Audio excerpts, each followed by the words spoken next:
Yeah, good morning, all the students. Now let us move on to our fourth lecture under this module 4. Not fourth, absolutely, it is the last lecture under this module.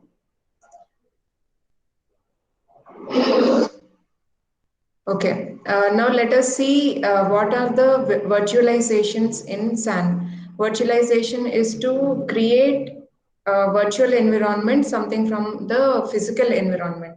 Say storage. If we take the storage as a physical entity, then how to gather different capacities of the storage devices and group them into logical entities virtually. Okay, such type of virtualization will give us good optimization in terms of the storage space utilization, or say in cases of architecture, virtual architectures, physical architectures. Wherever we take this virtualization, it helps us to optimize the mechanisms underlying it. Okay, so in this case, we are going to see the virtualization that is used in storage area networks. There are two network-based virtualization techniques that are available in SAN environment. One is the block-level storage virtualization, and the other one is virtual SAN, which is also called as vSAN. Now, let us see in depth with on block-level storage virtualization. Block-level storage virtualization aggregates block storage devices and enables provisioning of virtual storage volumes independent of the underlying physical storage. So what happens here, generally in this intelligent storage systems, in the architectures that use these storage area networks, we generally store the data in the form of blocks rather than files. So if at all the data has to be accessed, which is stored on the physical disks, it should be accessed in the form of blocks at the level of blocks rather than files. We already understood this from the initial modules, right? So the block level storage virtualization, if we want to take, it has to aggregate the block storage devices by the name, by LUNs. LUNs are logical unit numbers, which will indicate the logical units that are grouped from physical units. So you can take the physical disks as individual physical units, and all these physical units are grouped into logical volumes, and among these logical volumes, you will be allocated the space to store the blocks of data, which are actually formed from the files that are input by the user or accessed by the user. Whatever is the type of access, for whichever purpose is the type of access performed, still the data access will be at the stage of block levels. But in this case, for block level storage virtualization, the logical unit numbers of all the logical groups formed from the physical groups, formed from the physical disks, are taken.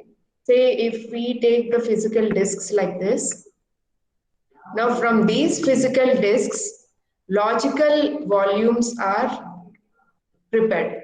Now these logical volumes are responsible to hold the blocks of data virtually, which in turn maps them to their actual physical locations on the physical disks. Got it? So these logical volumes are made by these logical unit numbers. They are allotted some logical unit numbers based on which the logical units can be identified in order to map the exact physical location of that block in order to retrieve the data. Okay, so the block level storage virtualization aggregates block storage devices, which are LUNs here, logical unit numbers here, and enables provisioning of virtual storage volumes. So instead of physical storage volumes, data is stored at the level of virtual storage volumes, independent of the underlying physical storage. This helps us to optimize the storage. Means if at all a block occupies only part of the physical volume, physical disks, and another block occupies part of another physical disk. Now the remaining space in the physical disk can be grouped together into a logical volume and can be utilized to store one single block. That is how optimization is achieved using this block level storage virtualization. That is the advantage of this approach. Now, a virtual layer which exists at the SAN abstracts the identity of physical storage devices and creates a storage pool from heterogeneous storage devices. So whatever are the underlying storage devices, irrespective of the nature of those underlying storage devices, they may be homogeneous storage devices or heterogeneous storage devices. It can be a NAS, it can be a DAS, it can be a different kind of storage device, but irrespective of the type of storage device we are using, this virtualization layer which exists at the SAN will abstract the identity of physical storage devices, will create a high-level view of the physical storage devices and creates the storage pool where we actually store the data. So you can consider the physical layer where all the physical disks are existing, and upon this a virtual layer is created, a virtualization layer is created where the parts of the physical disks are formed into logical volumes, and on these logical volumes the actual blocks of data will be stored. Okay, so the representation to the client is like the logical volumes are themselves are the physical volumes, but actual storage happens at the physical disks itself. But the view that is provided, the abstract view, high level view that is provided to the client is that the blocks are being stored at the logical volumes, at the virtualization layer provided by the logical volumes. So the virtual volumes are created from the storage pool and assigned to the host. We know that already. We have learned this in the first module itself. Now, instead of being directed to the logical unit numbers on the individual storage arrays, the hosts are directed to the virtual volumes provided by the virtualization layer. So instead of going to the individual storage arrays, the client is directed, the host or the server is directed to the virtual volumes only. So our client accessing the data is directed to these virtual layer rather than this physical layer. Okay, so they understand the storage mechanism as if they are working with the virtualization layer directly. Now for hosts and storage arrays, the virtualization layer appears as the target and initiator devices respectively. So for any hosts or storage arrays or servers that are participating in this transfer of or communicating with transferring the data to and fro, for them, for either the host or the storage devices, the virtualization layer appears as the target and initiator devices respectively. Okay, so for hosts, the virtualization layer appears as the target, means virtualization layer is only serving the data, and at the same time for the storage arrays, the virtualization layer itself will serve as the initiator of the communication, because the virtualization layer only will group the blocks into files and then transfer it to the client. So if you take the host or the server on this side and the virtualization layer, and on the other side the storage array. Now for this host, this virtualization layer acts as the target, and for this storage array, this virtualization layer acts as the initiator of the communication, which starts communicating with the storage array. Okay, that is the level of abstraction that is provided by this block level storage virtualization. Now the virtualization layer maps the virtual volumes to the logical unit numbers on the individual arrays. Okay, so in order to store the actual blocks of data on the physical arrays, on the physical disks, the virtualization layer will take up the responsibility of mapping the virtual volumes to the logical unit numbers on the physical disks. Right? So the hosts remain unaware of the mapping operation and access the virtual volumes as if they were accessing the physical storage attached to them. Means the hosts completely remain unaware. They are not at all aware of this virtualization layer, what actually this virtualization layer is doing. So they feel that they are actually accessing the original storage array itself. But the entire optimization mechanism is hosted by this virtualization layer to allot the storage space efficiently. Now, typically, the virtualization layer is managed via a dedicated virtualization appliance to which the host and the storage arrays are connected. So this, in order to implement this virtualization layer, you can have it managed by a dedicated virtualization appliance. So there would be a logical volume manager. You read about this logical volume manager in the first and second chapters. The logical volume manager is a software, or sometimes it is a hardware also, which will implement the storage allocation software, and it acts as a dedicated virtualization appliance which will may enable the implementation of this virtualization layer between the host and the storage array. Now this is how a virtualized environment looks like. In this case, we have the servers on one side and they communicate with the virtual volumes that are made from the physical volumes. So the physical volumes are actually the physical disks that are available on storage arrays, and these storage arrays physical disks will have logical unit numbers assigned by the logical volumes in order to map the exact blocks onto the physical disks. Okay, so these storage arrays will have the physical disks which will have logical unit numbers which are assigned by the virtual volumes, and these virtual volumes acts as the virtualization layer where this entire mechanism is implemented by the virtualization appliance. Means it is a device which executes this virtualization environment, which executes this virtualization layer. Now this virtualization appliance will present all the physical volumes as logical volumes, as virtual volumes to the server, so that the server will feel that he is actually interacting with the physical disks only. Right? That is the level of abstraction that is provided by the FC SAN's virtual environment. Now the block level, further about the block level virtualization, it shows two physical servers, each of which has one virtual volume assigned. Now these virtual volumes are used by the servers in order to store their data.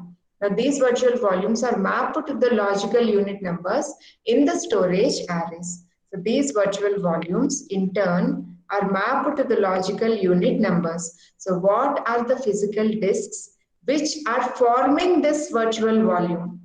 They are identified by these logical unit numbers. Now, when I/O is sent to a virtual volume, it is redirected through the virtualization layer at the storage network to the mapped logical unit numbers.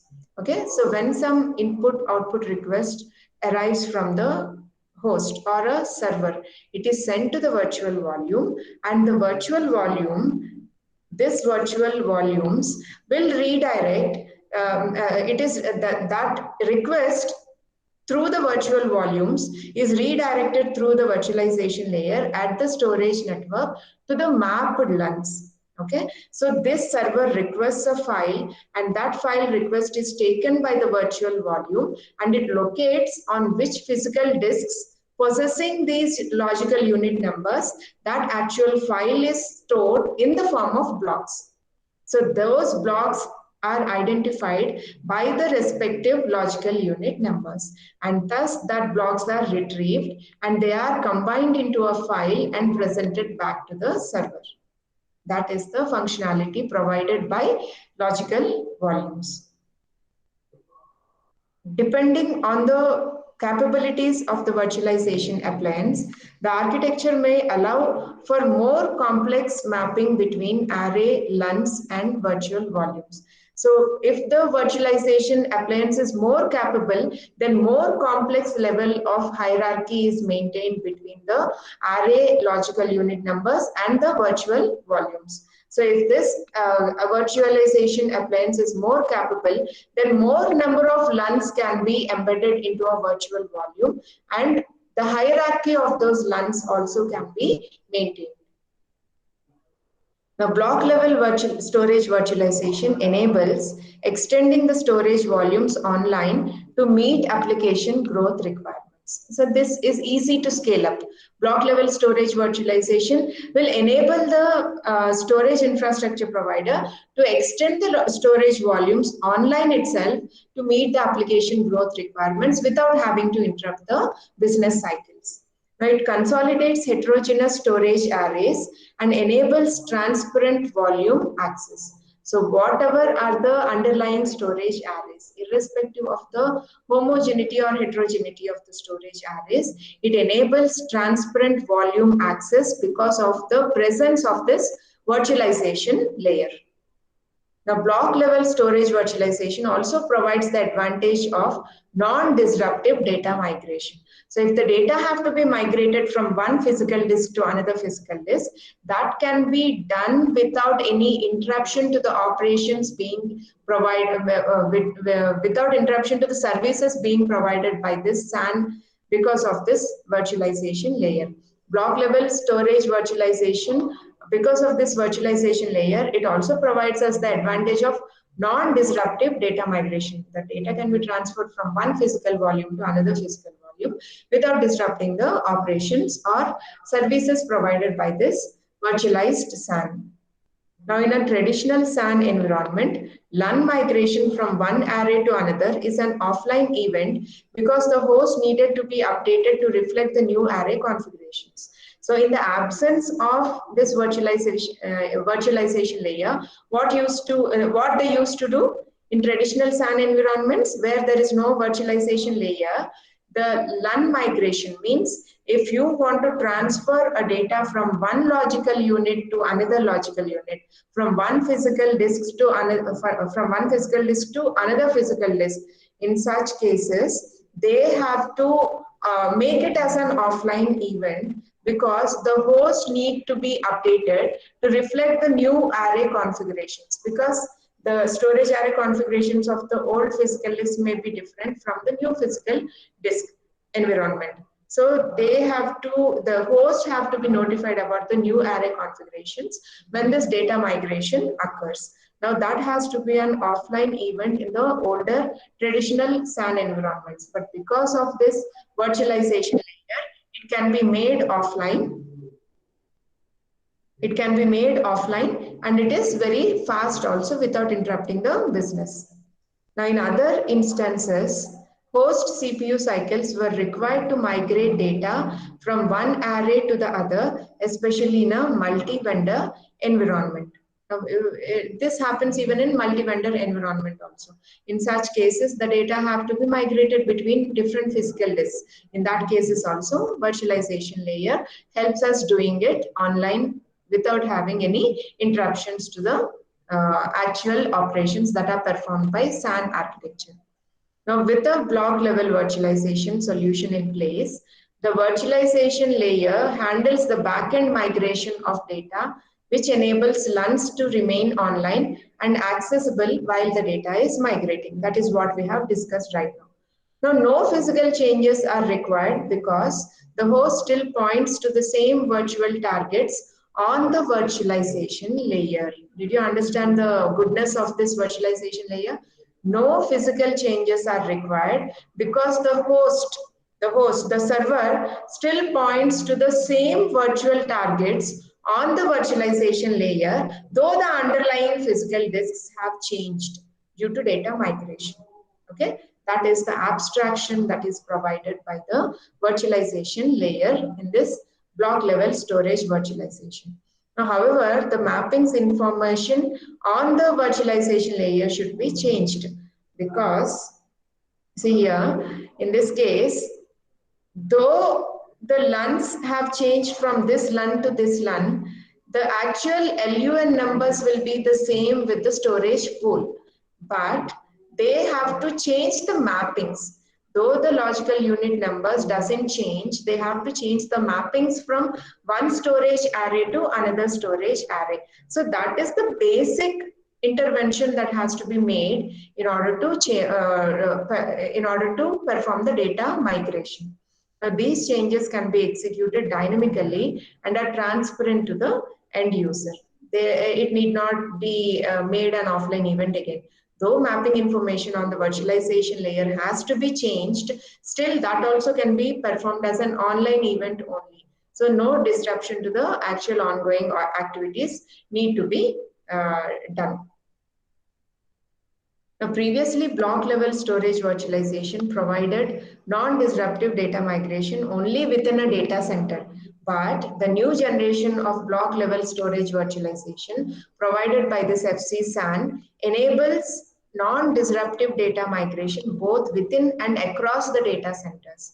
Not only within the data centers, but across the data centers situated at different geographic location, still the data migration is non-disruptive, means it need not have to interrupt the business cycles. It can easily, smoothly transfer the data, migrate the data because of this virtualization layer, advanced virtualization layer.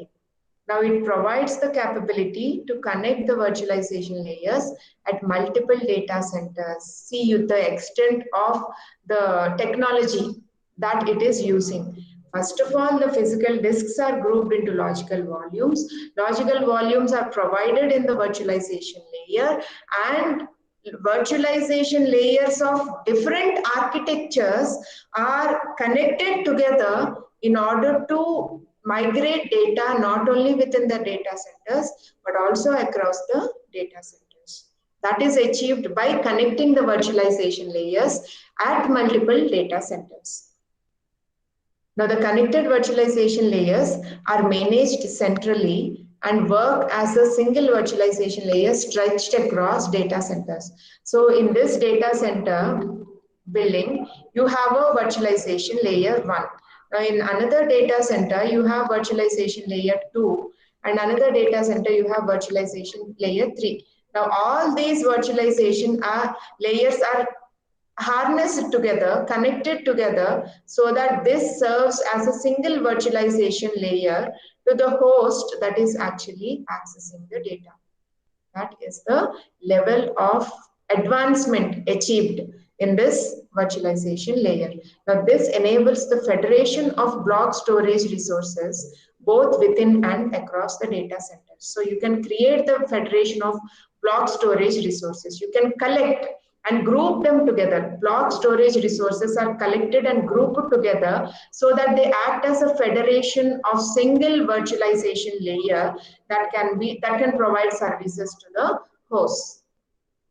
Now the virtual volumes are created from the federated storage devices. Now, how are the virtual volumes created? You have a federation of virtualization layer drawn from the virtualization layers of various data centers.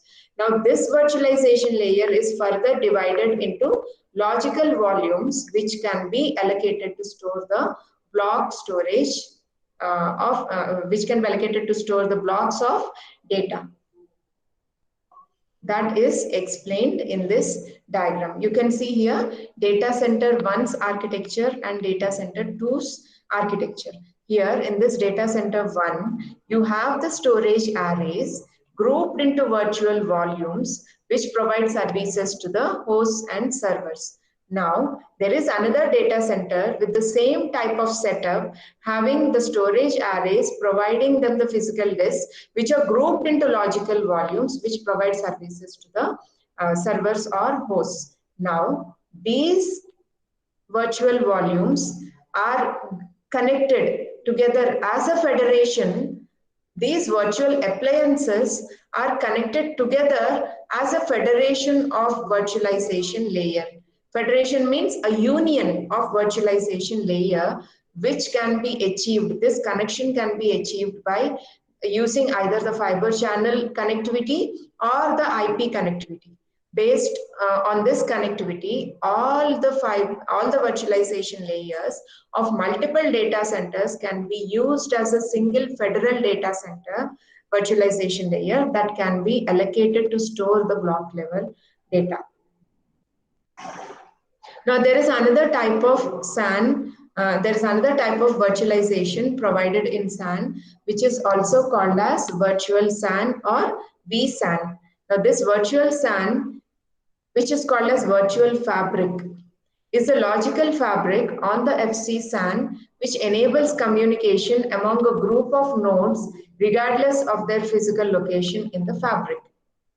Okay, so this is more advanced type of virtualization that is provided to the clients. Now in this virtual SAN, it provides us a logical fabric. Logical fabric again is a virtual volume only. In order to understand a logical fabric, you can consider it as a virtual volume itself. Now this virtual SAN is a logical fabric on a FC SAN which enables communication among groups of nodes. So these groups of nodes which are communicating over this virtual SAN need not be at the same physical location, irrespective of their physical location. In the fabric, the nodes will be able to communicate with each other over this logical fabric provided by the virtual SAN. Now in a virtual SAN, a group of hosts or storage ports communicate with each other using a virtual topology defined on the physical SAN. Again, the same approach, right? On the physical SAN, you have a physical SAN architecture. Over this, a cloud of virtual topology is created, a layer of virtual topology is created, which will provide the actual communication for storage of the data using this virtual topology.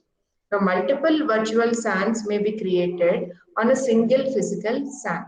So you have a single physical SAN on this virtual topologies, multiple virtual SANs can be created. Now each virtual SAN acts as an independent fabric. Now for this, it acts as an independent fabric. This acts as an individual fabric with its own set of fabric services such as name server and zoning. We know the importance of name server, right? Name server will help us to identify the devices uniquely in that fabric, participating through that fabric or architecture. Now, zoning also will help us to provide dedicated addressing so that the communication can be done efficiently and in much faster way.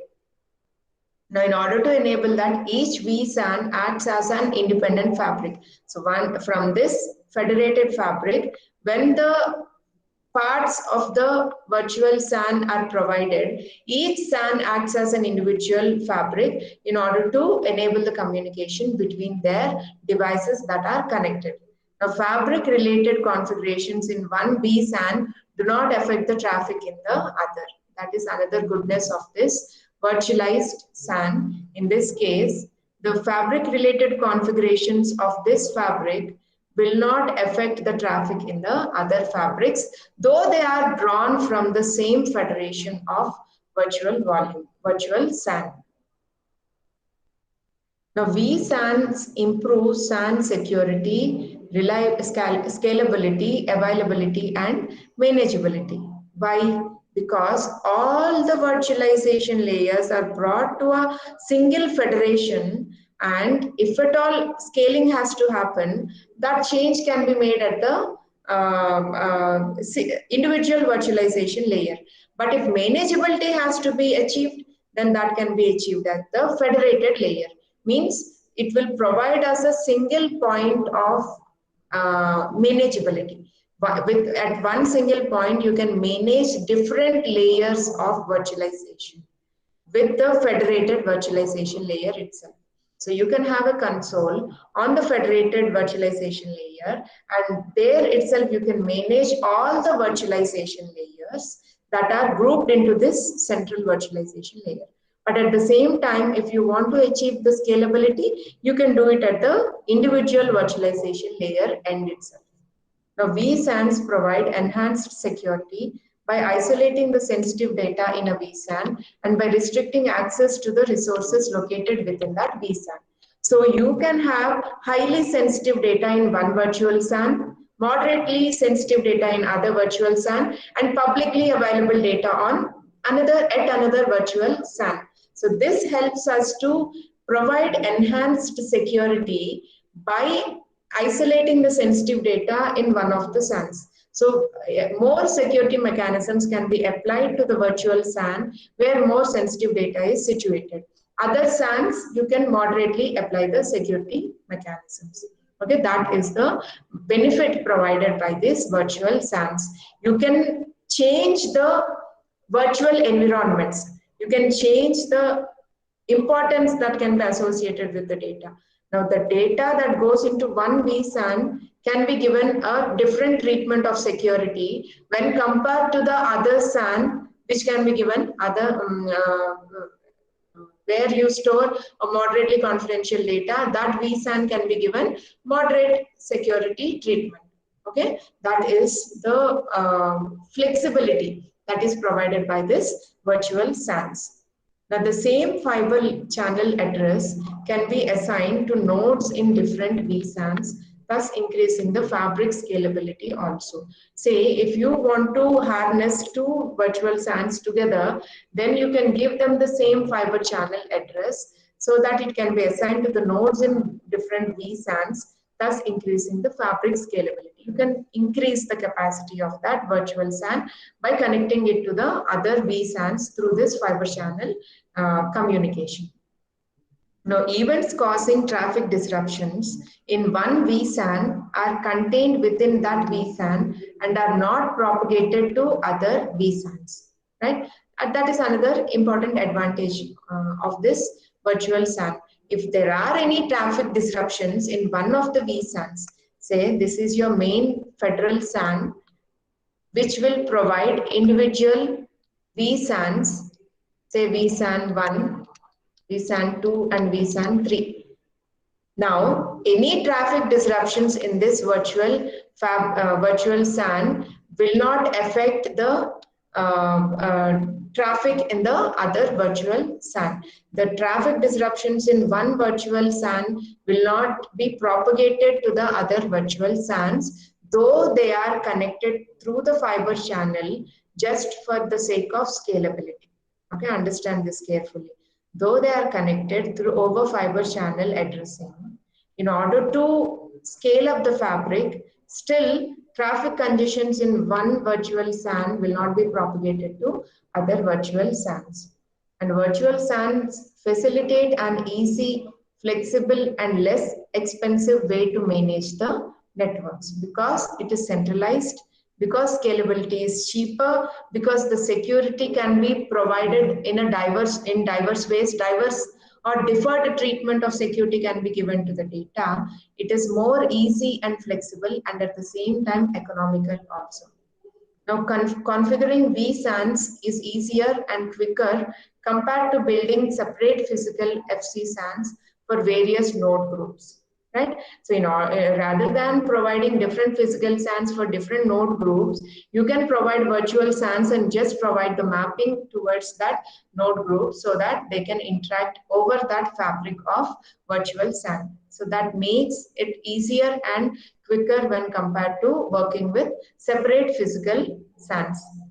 Now, to regroup the root nodes, an administrator simply changes the vSAN configurations without moving the nodes and recabling.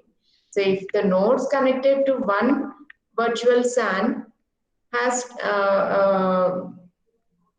to be migrated to another vSAN, just the naming, just the configuration associated with those nodes can be redone. It can be changed. The mapping associated with the configurations can be changed without having to move the nodes from this SAN to this SAN.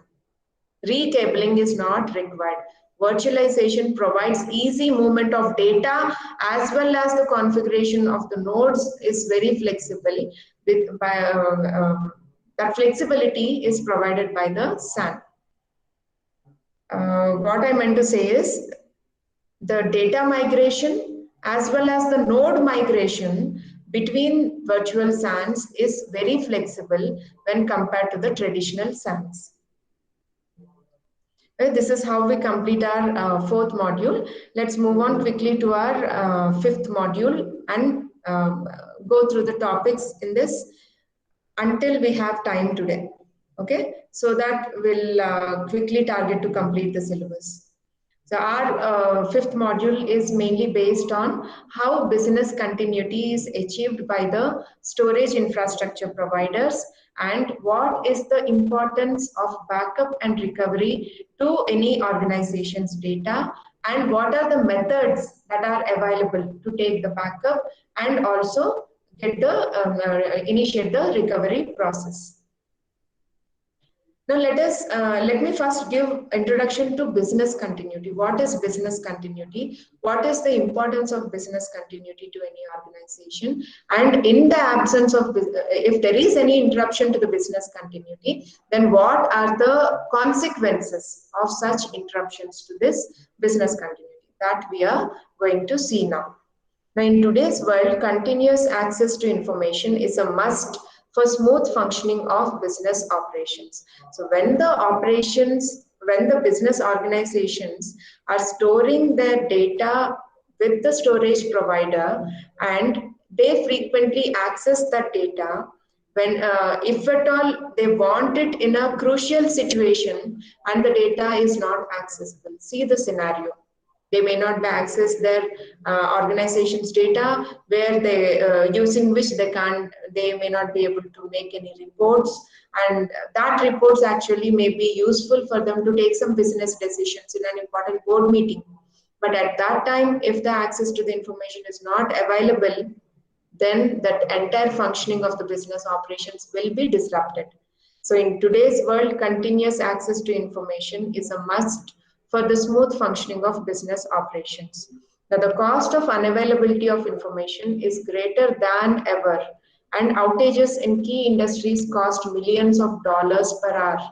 If at all the outages in the storage infrastructure, if at all there is downtime in the storage infrastructure, then that may impact the business up to loss of millions of dollars per hour. That is the level of impact that can be created by unavailability of information to any organization. So there are many threats to information availability. What would be the threats? Natural disasters, fire, earthquakes, floods. All these are natural disasters. Again, fires may be natural fires and man-made fires also. When that's what, so it can be a physical disaster or it can be a man-made disaster. And unplanned occurrences. Sometimes outages may be unplanned. Sometimes for maintenance sake, planned occurrence of outages may be there. But in some cases, these outages may be unplanned due to some system failure or disk failure. These unplanned outages may occur. So all these are threats to information availability that could result in the inaccessibility of the information by the client. Now, therefore, it is critical for businesses to define an appropriate strategy that can help them overcome these crises.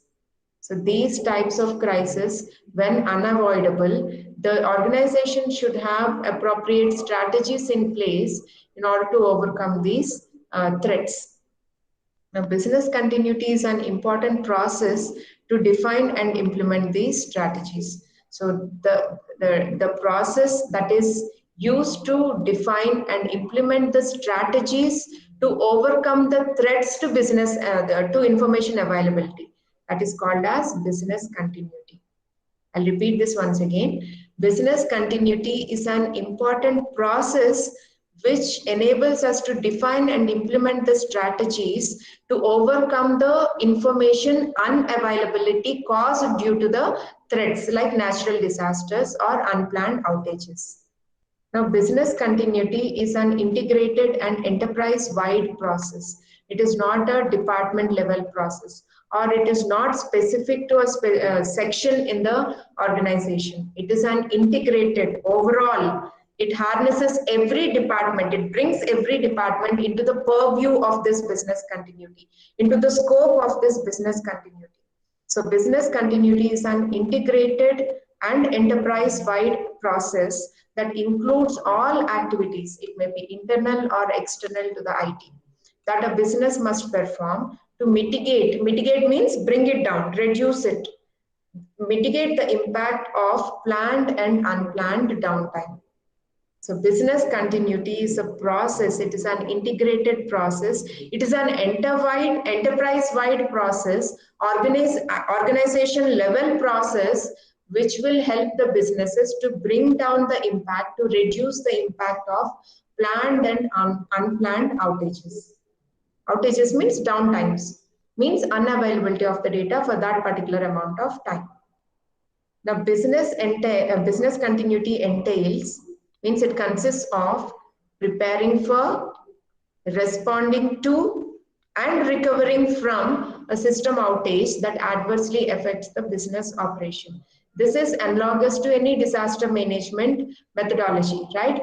In disaster managements like floods or earthquakes, they generally be prepared for the disaster because it is unavoidable, and people native to that place can't even escape. They can't migrate to other places. So the places, the people who live in the places where the disaster occurs, they'll be prepared for the disaster. Means they will have certain evacuation plans. Means when the flood comes into that village, then what would be the evacuation sites where the people can move on to safer grounds or elevated grounds where they will be saved from drowning, right? So they will create the maps of that place if at all the flood occurs, in what way they should escape. This is called as preparedness.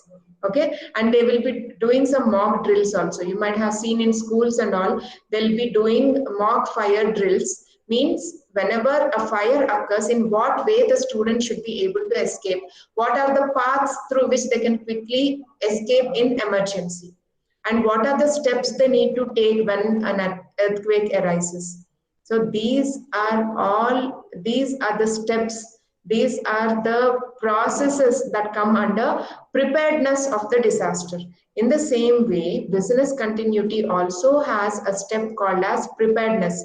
If at all the threat is unavoidable, if at all the disaster is unavoidable, then how prepared is the organization to face that information unavailability?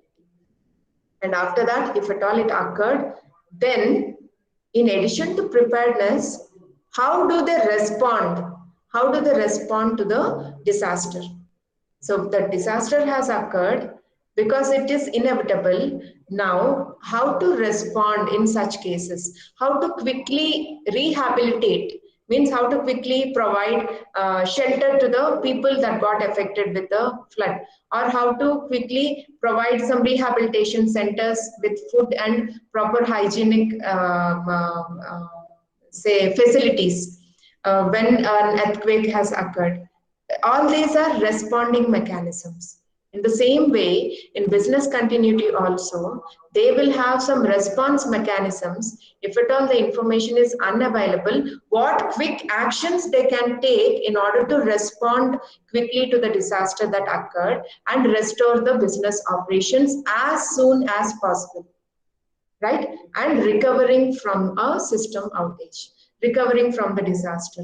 Again, in the case of floods and say earthquakes, how soon they can recover, what funds they require in order to recover from the disaster as soon as possible. In the same way, in business continuity, what hardware or what software is required in order to bring back the business back to operation, so that quickly they can again provide access to the information.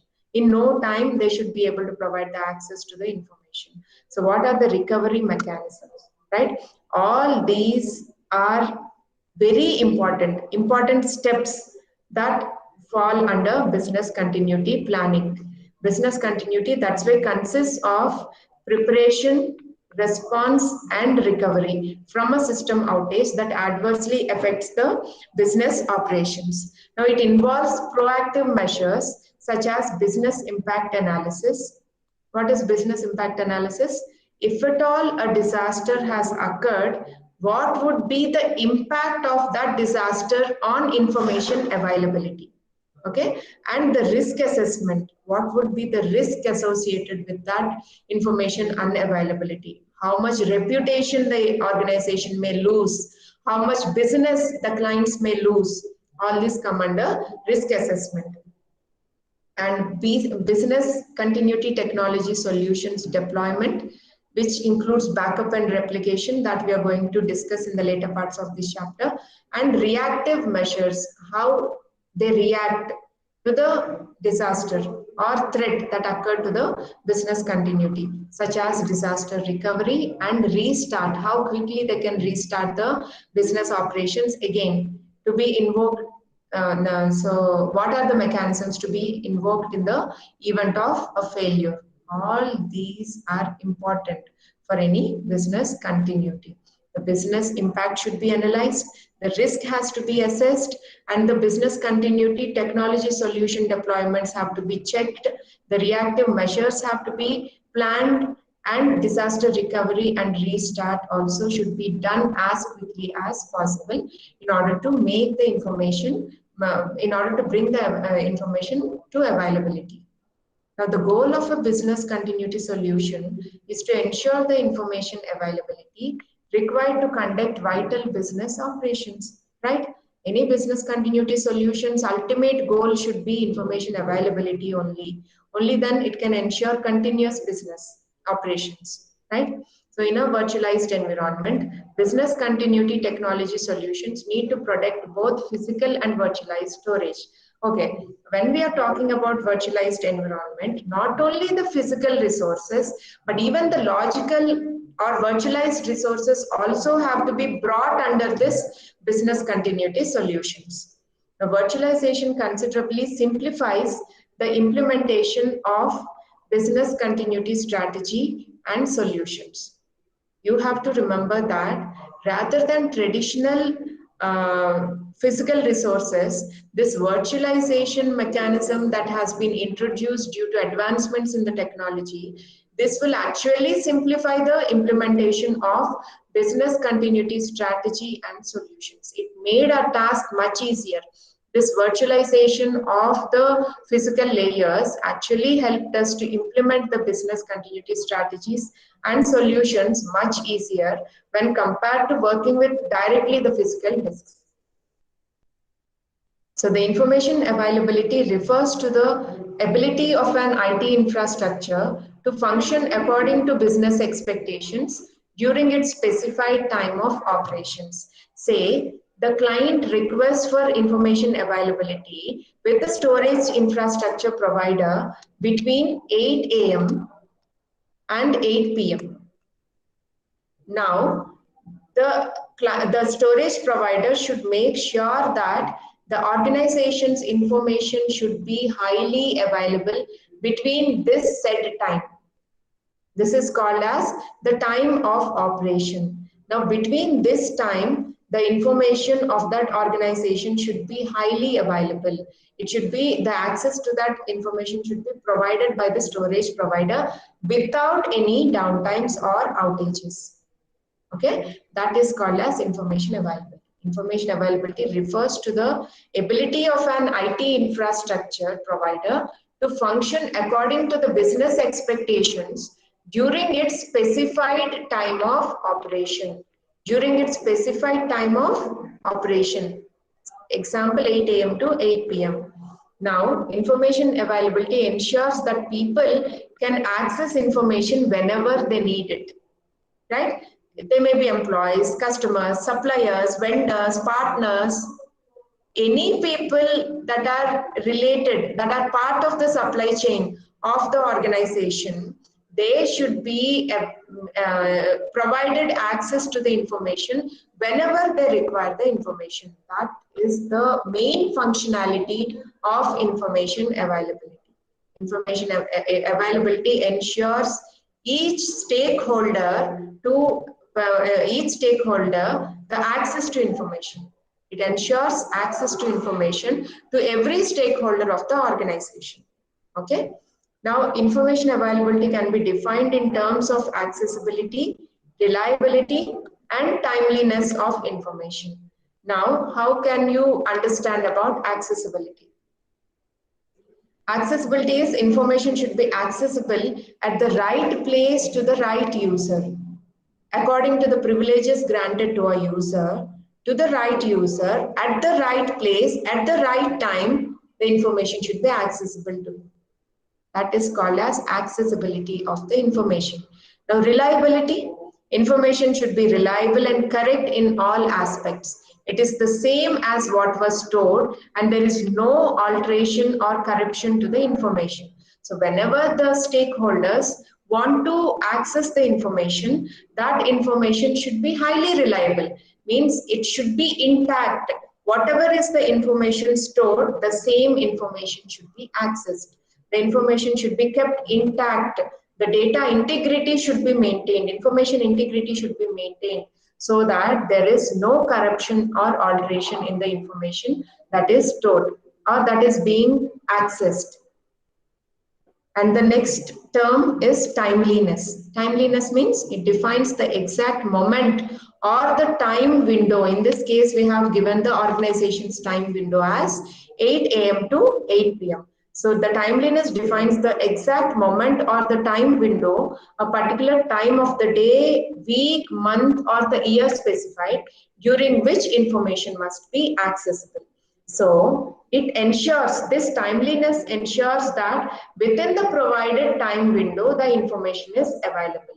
And any outages or any failures or disruptions to the availability of the data outside this time window is not is considered to not affect the business. Okay. The timeliness indicates that within the time window, the information should be accessible, and outside this time window, any outages occur that should not influence the business. Okay, that is called as timeliness. Now, what are the causes of information availability? Various planned and unplanned incidents result in information unavailability. So what are those planned outages? Planned outages include installation. During installation, you may have some downtime. During integration of the data, during integration of multiple architectures, and during scheduled maintenances. When we schedule some regular maintenances. And that cases, we generally say that the site will be down for this amount of time.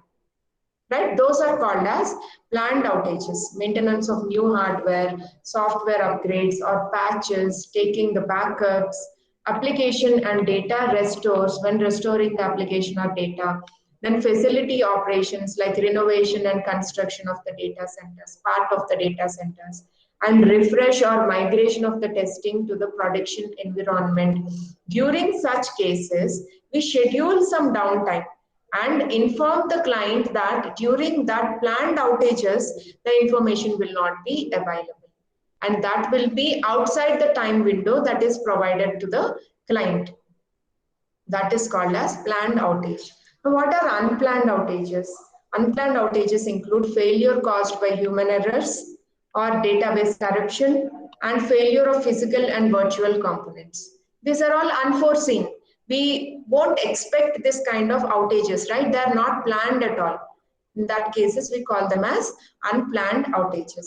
Now, another type of incident that may cause data unavailability is natural or man-made disasters such as floods, fire, earthquake, and contamination. Right? These are all the incidents that cause data unavailability. In case of natural disasters or man-made disasters or like flood, fire, earthquake, continuous rain, contamination, all these will cause the data unavailability. The majority of outages are actually planned. These are all extreme cases. Always there will not be earthquake or always there will not be flood or fire in any area, right? If at all it is occurring, then they will not set up any data center in that place at all. So any outages that occur, among them, most of the outages occur are planned outages only. due to some scheduled maintenance or installation or data migration or restoration. In such cases only, we say that the information will be unavailable for certain amount of time. Okay, so the majority part of outages are planned outages, and planned outages are expected and scheduled, but still cause data to be unavailable in some scenarios. Now, statistically, the cause of information unavailability due to unforeseen disasters is less than 1%. And that is depicted with this figure. You can see in this figure, in overall, in the survey that has been done on information unavailability disruptors, information availability disruptors, it is inferred, it is concluded that 80% of the disruptors of information availability are planned outages only. So it is not much risk to the business. It doesn't cause any bad reputation to the business because they are planned and they will be intimated about the planned outages. So they know that information will not be available in that duration. So that will not cause any bad reputation to the organization if the outages are planned and well informed. But 20% of the outages are due to unplanned events, and natural disasters form only, it is less than 1%. The cause of disasters, the disasters being a cause for information unavailability is less than 1%. Okay, because whenever they're setting up the data center, they take all necessary precautions that it will not be set up in a place where their natural disasters are prevalent, frequently occur, right? So in such cases, we can minimize that to as low extent as possible. But most of the causes are due to planned outages only. Now, what are the consequences of downtime? What are the repercussions? What are the results? What are the influences of this downtime? Information unavailability or downtime results in loss of productivity, loss of revenue, poor financial performance, and damage to the reputation of the organization also. It can go to the extent of damage that is caused to the reputation of the organization also. All these are results of information unavailability. And loss of productivity includes reduced output per unit labor, equipment, and capital. Say, when information is unavailable, people working on the information will sit idle. And that is how they lose the man hours of that people who are sitting idle, right? For larger manufacturing organizations, the man hours are very important. Say, if 10 people are sitting idle for 10 minutes, they are losing 100 minutes of man hours. They're losing 100 minutes of productivity, right? Or we can say 1 hour 40 minutes of 1.4 hours of man hours are lost, right? So that is the loss in productivity. And equipment will be kept idle that time. The capital amount being invested, which is taken, the return on the investment which is taken for that amount of time, that will not get because everything is kept idle. So that is how there is loss in productivity. And loss of revenue includes direct loss, compensatory payments, future revenue loss, billing loss, investment loss. All these are influences on revenue. And poor financial performance affects revenue recognition, cash flow, discounts, payment guarantees, credit rating, stock price, everything will come down. Say, if a manufacturing unit is not working for 10 minutes of time, it can impact the level of bringing the stock price in the share market, you know. That is the effect or consequence of downtime to any organization, which is having high levels of business in the market. And damages to reputation may result in a loss of confidence or credibility with the customers because the information to the because the availability of their information is not provided for some amount of time. During that time, the customers will lose the confidence in the organization. The trustworthiness of the organization, credibility of the organization is lost. Even the suppliers, financial markets, banks, business partners, they may lose the reputation with the organization. They may gain a bad reputation about the organization. Now, other possible consequences of downtime include the cost of additional equipment, rental, overtime, and extra shipping. Say, they have a machinery that has to complete the work on that day itself. After that, it has to be given back. They have rented a machinery to complete a work on a day. But because of information availability, that machinery's job is not completed on that day. So they have to hire it for one more day, which will increase the rental agreement, which they have to increase the rental agreement, thus have to pay extra amount for the rent for another day. So all these are possible consequences of downtime. Now, the business impact of downtime is the sum of all losses sustained as a result of a given disruption. So we have to gather all these losses, sum up all the losses, and that will give you the exact amount of the business impact due to the information unavailability. Now, an important metric, average cost of downtime per hour, provides a key estimate in determining the appropriate business continuity solutions. So you should be able to calculate the metric, that is the average cost of downtime per hour, which will help you to plan the business continuity solutions accordingly. So how is it calculated? Average cost of downtime per hour is calculated as average productivity loss per that hour plus average revenue loss per that hour. Means the people not able to work for that 1 hour, and because of not working, they are not able to produce something, and because of non-production, the revenue that can be incurred on that product is also lost. That is the calculation that is used here. Average productivity loss per hour because the people are sitting idle, and average revenue loss per hour because the production is stopped for that hour. That will give you the average cost of downtime per hour, where productivity loss per hour, it is defined here, total salaries and benefits of all employees per week divided by average number of working hours per week. That will give you the productivity loss per hour. And average revenue loss per hour, total revenue of an organization per week divided by average number of hours per week that an organization is open for business, but it is not doing the business for that 1 hour. To calculate that impact, we'll get the, by calculating that impact, we'll get the average revenue loss per hour. So these two entities will help us to calculate the average cost of downtime per hour.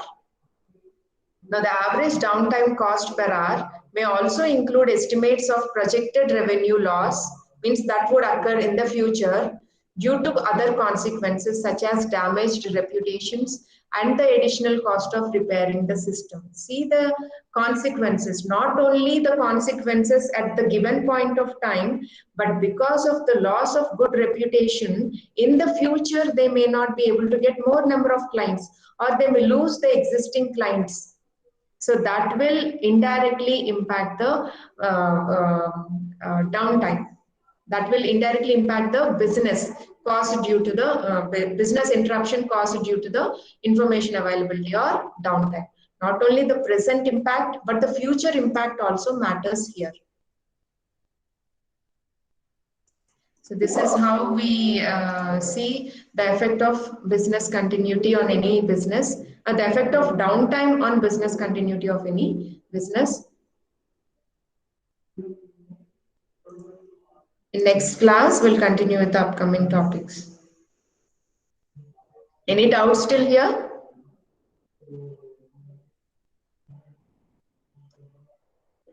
Okay, then I'll stop the recording and take that attendance. I heard something. Ginger? Do you have any doubt? No, ma'am.